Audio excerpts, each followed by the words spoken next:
পূর্ব অসমের উপরে একটি ঘূর্ণাবর্ত অবস্থান করলেও পশ্চিমবঙ্গের খুব কাছে আপাতত কোনো ঘূর্ণাবর্ত নেই। উত্তরবঙ্গে কখনো একটি জেলায় আবার কখনো দুটি কিংবা তিনটি জেলায় হালকা বৃষ্টির পূর্বাভাস দেওয়া হলেও আপাতত দক্ষিণবঙ্গের জেলাগুলির জন্য তেমন কোনো পূর্বাভাস নেই। উত্তরবঙ্গের আবহাওয়ার পূর্বাভাস অনুযায়ী এদিন দার্জিলিং, জলপাইগুড়ি ও কালিম্পংয়ের কোনো কোনো জায়গায় বজ্রবিদ্যুৎ সহ হালকা বৃষ্টি হতে পারে।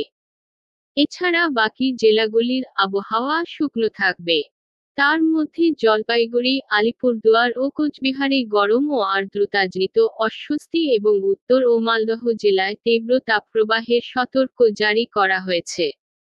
দক্ষিণ দিনাজপুরে জারি তাপপ্রবাহের সতর্ক।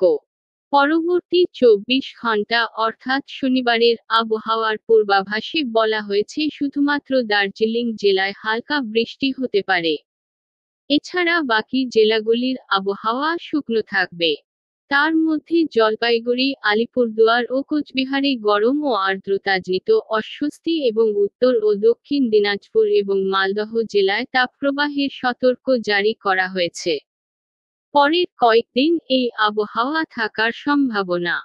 দক্ষিণবঙ্গের আবহাওয়ার পূর্বাভাস অনুযায়ী এদিন ছাড়াও শনিবারেও কোথাও বৃষ্টির কোনো পূর্বাভাস নেই। পূর্ব মেদিনীপুর, ঝাড়গ্রাম, পশ্চিম মেদিনীপুর, বাঁকুড়া ও পশ্চিম বর্ধমানে তাপপ্রবাহের লাল সতর্ক জারি করা হয়েছে। এছাড়া বাকি জেলাগুলিতে তীব্র তাপপ্রবাহের কমলা সতর্ক জারি করা হয়েছে। এরপর আপাতত কয়েকদিন দক্ষিণবঙ্গের জেলাগুলিতে তাপপ্রবাহের কমলা সতর্ক জারি রয়েছে।